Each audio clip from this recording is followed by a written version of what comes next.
Hello, welcome to my channel, or welcome back. I hope you're all doing well today. I have a message for someone who is about to have an encounter with a guardian angel. So let's pull some cards on how you'll know it's a guardian angel and how to best navigate that encounter. Alright, so we have the Three of Wands. So there is a sense that you might have been feeling like you haven't encountered a guardian angel in a long while, or that you've maybe never encountered one. So this first encounter could be a little bit difficult for you to navigate, and you might feel like no one is there to help you. Like you might feel like you've been alone for a long time, like no one really has your back. It could even have this feeling like people are almost antagonistic towards you in the world, or just you feel very lonely, like you're walking down the street feeling really sad, and it's just like you wish you had someone to give you a helping hand, but there's no one there. And that is in the state when your guardian angel, as you can see there's a little angel on this card, swoops in, not to save the day exactly, but to give you some reassurance that there are helping hands all around you. Alright, we have the Five of Wands. So there is this feeling like you're in a bit of a training ground almost, where this is why you might not have encountered a guardian angel yet, is that they were watching you and you were in this period of training, and then once you get to a certain level, they step in and make themselves known. But before that point, you wouldn't recognize them, and it's more like they're watching you, and you absolutely would not know that these are guardian angels, because the Lord sent down angels, but he did not give them wings, so that we would not recognize them to be angels. So it could just seem like a regular person, right? This is how the guardian angel is going to appear. They're not going to have a halo, they're not going to have wings, but you will know them to be an angel through some signs in this encounter. Alright, we have the Six of Cups. So typically the guardian angel will offer you some sort of gift, and this gift may not necessarily always be material, but sometimes it will be. But more often than not, it's more like an emotional or a message. There's like maybe some sort of emotional helping hand, like if you were having a really bad day or you were feeling unconfident in some way, then they would step in and boost your spirits, or just make you feel less alone, less sad, like just feel like there's people in the world who care about you. But it could also be some sort of gift where, like, if you were really down on your luck, like maybe you forgot your wallet and you just needed to buy yourself a snack, and you only realized when you got up to the checkout, the guardian angel might step in and say, you know what, today I'll pay for your little snack, and that could really make your day. Or it could be like you got stuck on a project or something where you're just like, you don't know what the solution is, or you don't know what the next step to take is. The guardian angel will come and deliver you a message that will give you the exact guidance that you needed to make the next step on your project. Alright, we have the Knight of Wands. So there is this feeling like some sort of stoppage, like you might almost be shocked in some ways, and this is where the guardian angel encounter could go a little bit wrong for you, right? Where if you encounter one and you kind of freeze up, you're not really in the flow of things, then that's where this encounter might not go the best that it could. Like it's almost like when you play a tabletop role-playing game and you have to roll and you get your dice over the certain number, it's almost like if you freeze up and you don't play the interaction right, then you failed the check, right? But if you play it right, then you get the outcome, which is the gift from this encounter. And so how you play the interaction right is just by being in the flow of things, okay? Like, forget all these preconceptions you have about how you're supposed to interact with people when it comes to, like, social convention. It's more about just reacting purely in the moment, right? Like, if you have some sort of social convention, like how much eye contact you're supposed to make, what types of things you're allowed to say to people, you know, how open you can be, like how much information you can share, then that's when you got kind of clammed up and you're not really in the flow of things. You're not able to intuitively say what you need to in this moment. And then that's when the guardian angel is not able to deliver a gift or message to you. But when you're really present, like truly present in the moment, you know, making eye contact, responding to what someone said with just like actual critical thinking, and really being aware of how you're responding rather than any sort of rote response. Like if someone says, hi, how was your day? And you just say, good, and you? That you're gonna fail the guardian angel interaction check right there.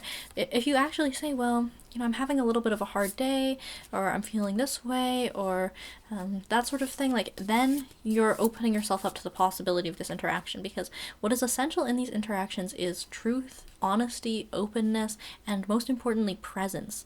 It's a very magical interaction, but you have to be completely present in the moment or it'll completely pass you by. Alright, we have the Nine of Cups.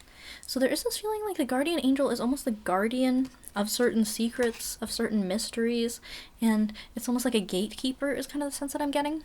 So again, it's like they're watching you from the wings, and it's like when you've reached the point to where you can be allowed to hear a certain knowledge or be given a certain gift, it will be given to you, because guardian angels possess everything that you need.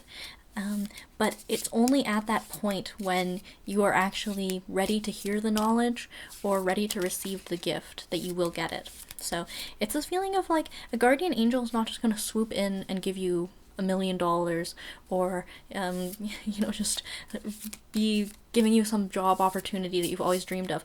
If you haven't gotten to the point of actually being able to unlock it, it's almost like you need to be ready for it. And these are the greatest gifts that you will receive in your life, but you have to be entirely ready. So that's why if you feel like something is being withheld from you, don't curse the universe and say, oh, the universe is so unkind. Like, truly, it's impersonal. It's just, like I mentioned, it's a matter of passing a check. Like, once you get to that point, it will come to you. So if you feel as if you're being deprived of something, understand that maybe you're depriving yourself on one level of maybe you just haven't opened yourself up to the possibilities fully, or you haven't done the preparation work that you needed to, right? Like this Five of Wands energy of like doing the training.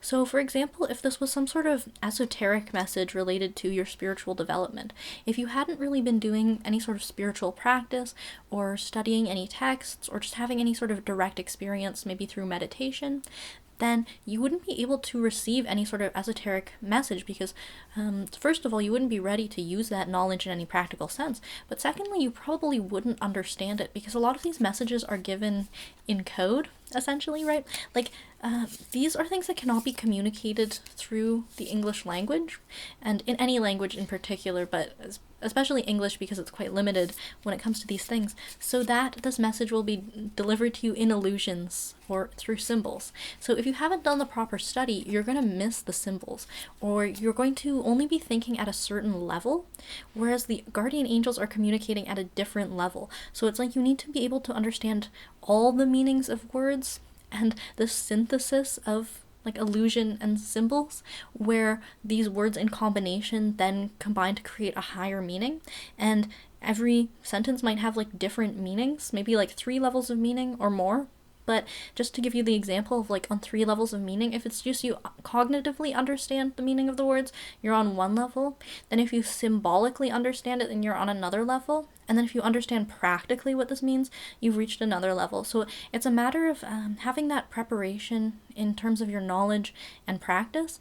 And then also, it's like, if you think of it in this kind of new agey way, or this is not even new agey, this is actually ancient, of being at the right vibration, right? You're at the right frequency to hear the message, right? And if you're at a low frequency, you're only going to hear the lowest tier of the message. You raise your frequency, you're going to hear the highest tier. So if you want to actually get all you can out of this interaction, you need to be raising your frequency. So let's pull some cards on how you can attract in guardian angels into your life. Alright, so we have the Nine of Wands.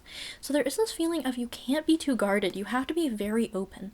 So, for example, these guardian angels may approach you on the street or typically in a public place, right? It's less likely that it's going to be someone you already know. It's going to be a stranger. So if you're very guarded of this, we always hear don't talk to strangers. And this is great advice for children who don't want to be kidnapped. But when it comes to being an adult in the world, right, we can talk to strangers.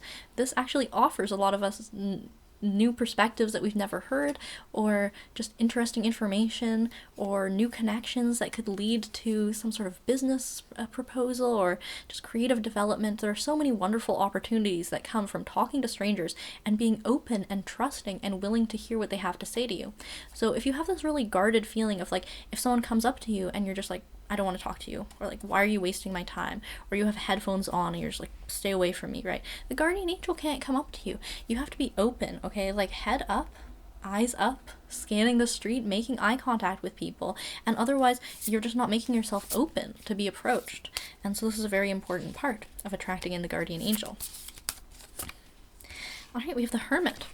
So also if you're in a a hermit mode, if you're really isolated from society, like I mentioned, a guardian angel is going to be a stranger. So you have to be making yourself at least a little bit available, at least being out in the world sometimes. So if you're really feeling like these guardian angels are not delivering me blessings, it could just be that you have, again, like you've closed yourself off a lot.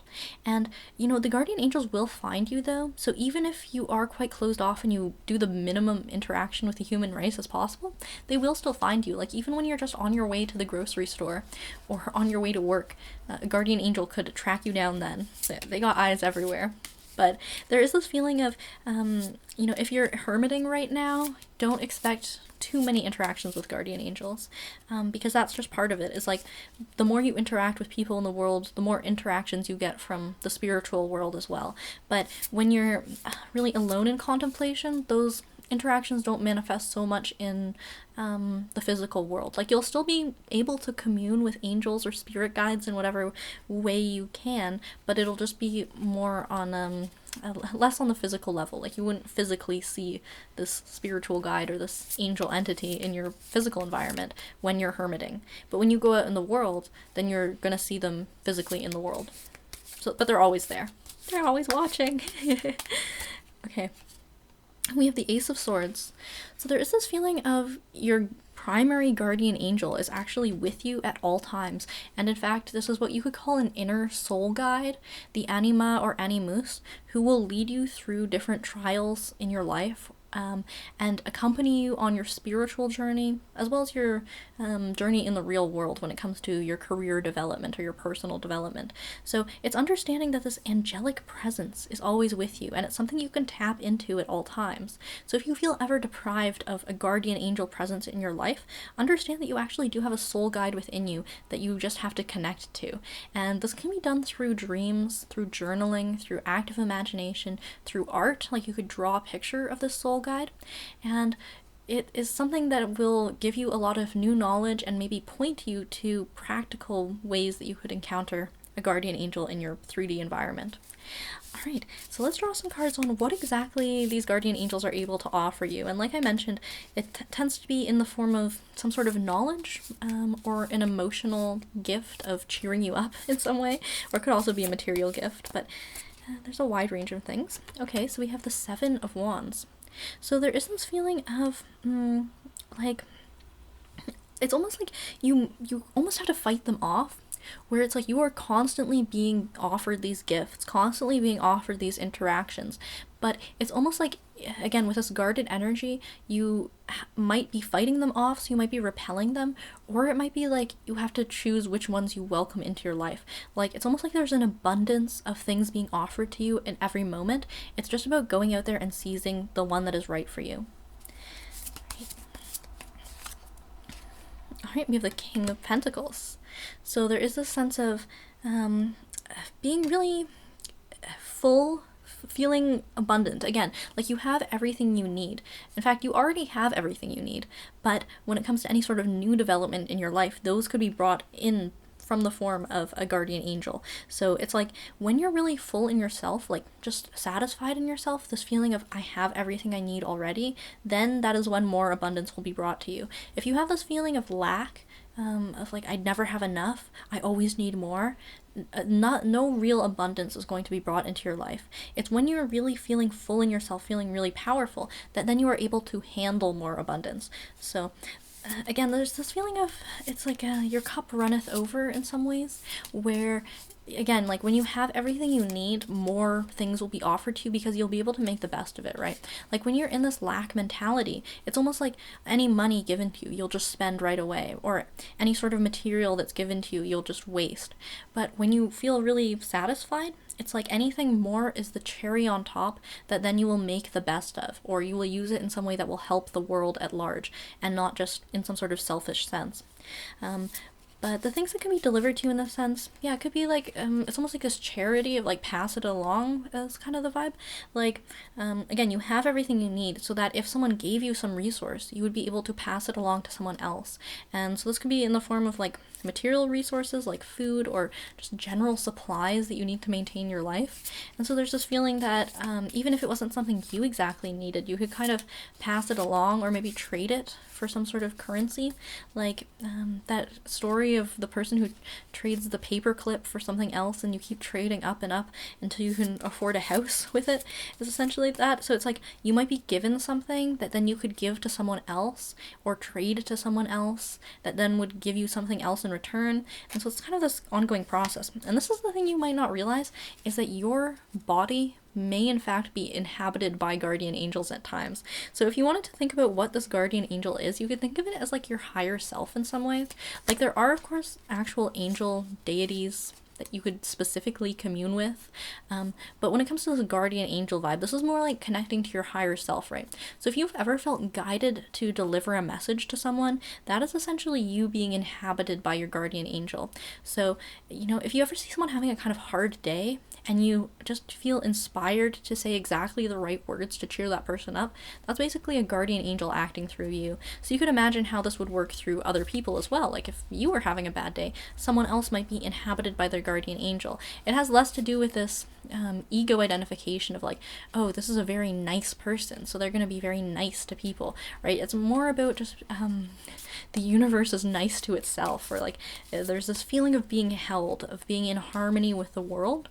And when you're in harmony with things, more gentleness and ease is brought to you. This feeling of everything just flows right. Like there's never this going on a wrong turn. It's just everything works exactly as it should be. Resources are allotted exactly where they should be. And the guardian angels are the ones who help to manage this. All right, we have the Wheel of Fortune. So there is a sense of tides turning in some ways, or your fortune is influenced essentially by the actions of guardian angels, where it's almost like a sense of randomness, or like, you spin a wheel and you get some sort of outcome, where it's not so much like putting out a specific prayer always. Like, of course, a genuine heartfelt prayer will be answered, but when it comes to the actions of guardian angels, it's less about satisfying your short-term prayers and more about these long-term things related to your life's purpose. So, for example, if you had prayed for money, and you're like, I just want $1,000, I just need this money, it's very unlikely that a guardian angel is going to come into your life and hand you the $1,000, because honestly, if you're asking for just like raw money, you probably don't even know what to do with it. But if you perhaps were thinking of starting a business, the guardian angel could come to you as an angel investor, right, and help you get your business up and running in that way. And then that is obviously a more beneficial action coming from a guardian angel than just giving you cold hard cash that you might not know what to do with, or you wouldn't make the most effective use of it. So guardian angels tend to operate in the most effective way needed to fulfill your life's purpose, and this purpose may even be beyond you, and that's why you might not understand exactly when you're encountering a guardian angel. So like if someone gave you some sort of advice where they suggested you to read a certain book, listen to a certain song, or look into some certain academic term that you might be interested in, right?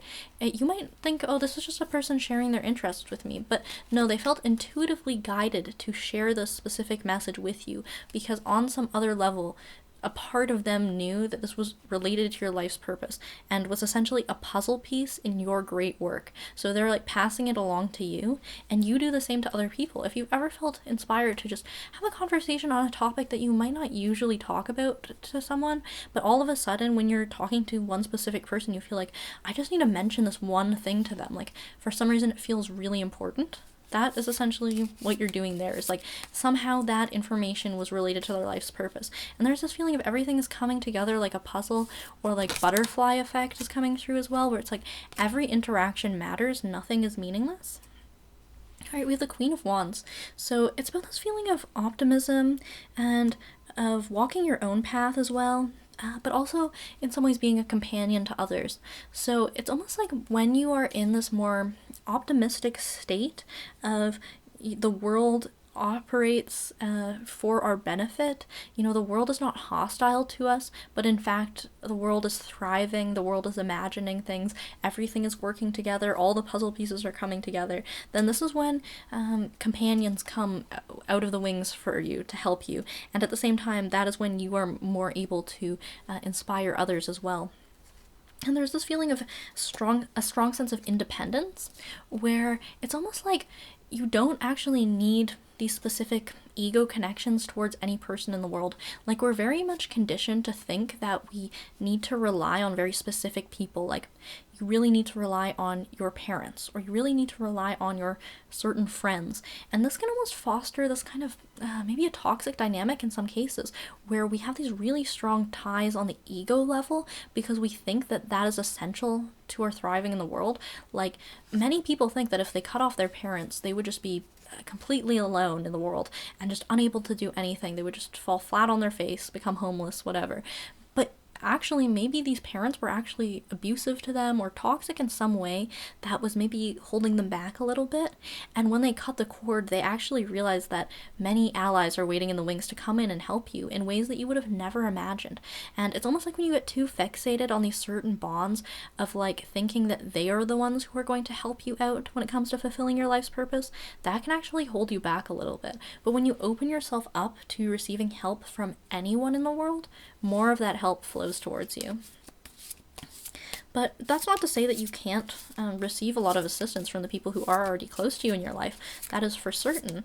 But it's also to not prioritize those bonds over the assistance of the world at large, right? Because like I mentioned, we tend to be quite guarded of like maybe almost trust issues of like you can only trust your close friends and family and you can't trust strangers, when almost sometimes it's kind of reversed. Like sometimes when strangers come out of the wings to talk to you, it's because they genuinely want to help you.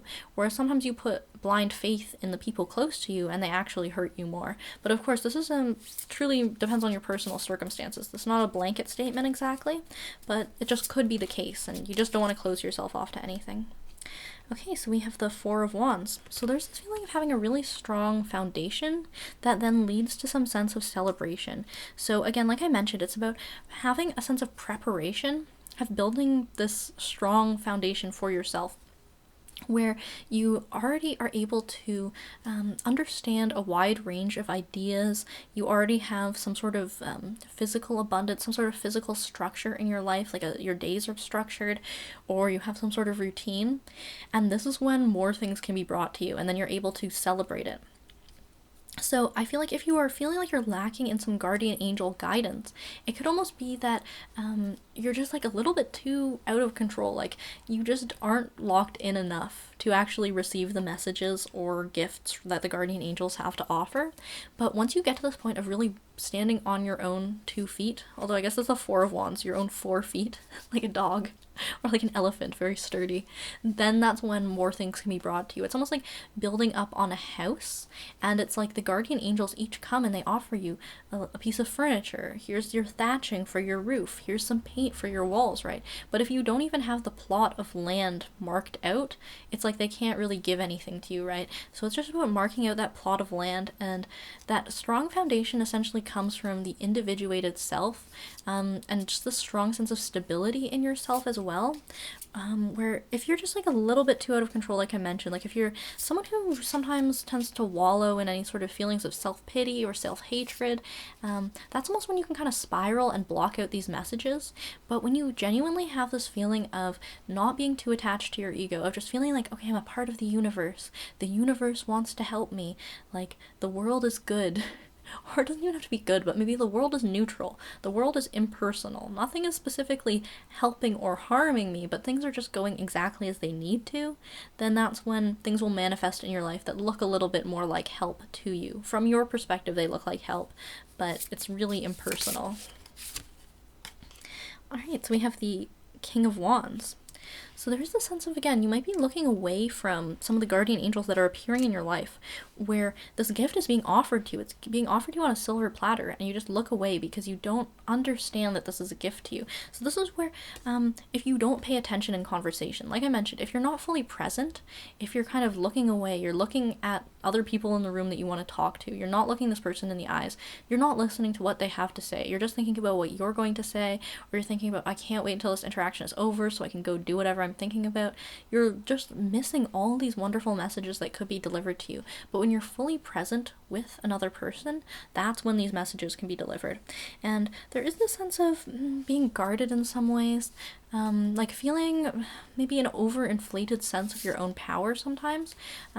Yeah, if you ever have this sort of feeling of like, I'm better than this person is wasting my time, I'm being generous by giving my attention to this person when really they should be thankful that I'm even giving them the time of day, like that is not where the guardian angels come through. The guardian angels come through when you're just willing to be present in the moment with anything that happens, right? You're not feeling any sort of overinflated sense of self. You see everyone else as an equal. You understand that everyone has something to offer you, that there is no hierarchy when it comes to social interactions. Because this is where sometimes people can go wrong, is again, like I mentioned, is like maybe they prioritize their friends, of like, okay, I'll give my attention to my friends, but when it comes to a stranger, or when it comes to someone who just doesn't fit the mold of who exactly I want to talk to, then I don't even care, right? Like, you definitely see this happening a lot with people of like, maybe they prioritize certain traits like physical attractiveness to the point where if they don't consider someone physically attractive, they won't even listen to what that person has to say. And do you really think a guardian angel would approach a person like that? Of course not. But I think if you're watching this video, you're probably not so closed off or vain or egotistical to do such a thing. But this is more like an example that you could probably elaborate to other parts of your life as well, where maybe it's a person from a different age group than you, where it's like, this person is younger than me, what could they possibly have to offer me in terms of wisdom, something like that, where you're just closing yourself off from the messages. Alright, let's draw one more card when it comes to receiving guidance and gifts from your guardian angels. Alright, we have the Nine of Pentacles. So again, there's this sense of being really secure and calm in yourself, and that is when this messenger bird comes flying in, right? On the Nine of Pentacles in the Rider-Waite deck, we have a woman standing in her garden, and there's a little bird perched on her hand. So the angel wings, you can kind of see it as that, where it's like when you're really calm and secure, just like feeling physically regulated, right? If you're really anxious and frenetic and you're always like looking around, and again, you're not able to really make eye contact with people, be present with them, the messages can't be delivered to you. But when you're in this state of being at peace in your own body, then this is when things can come and arrive to you, right? Like if you've ever been the type of person who can be a little bit unregulated, I mean, I think we all can, there's probably times where you've been out on the streets and the birds have been singing and you didn't even hear the birds singing, right? And this could be seen as a metaphor for when the guardian angels are trying to talk to you, right? You're just so caught up in your own thoughts or caught up in your own anxieties that your senses are physically blocking out messages that are being delivered to you. Because, you know, to go on the metaphor, like a bird's song could be such a beautiful, sublime, transcendent experience. It could just inspire you, it could cheer you up, right? But when you're just too much in your head, you're not even hearing it. So it's like you're losing out on this beautiful experience because you don't feel calm, secure, or present in your body. Alright, well I hope this information helped you somewhat. I hope you enjoyed the reading. And if you're interested in booking a personal reading, my slots are open until the end of February for the price of $25 for 20 minutes. And they will be pre-recorded videos, so if you're interested in one of those, please send me an email. And as always, thank you so much for watching, and I hope to see you in the next one.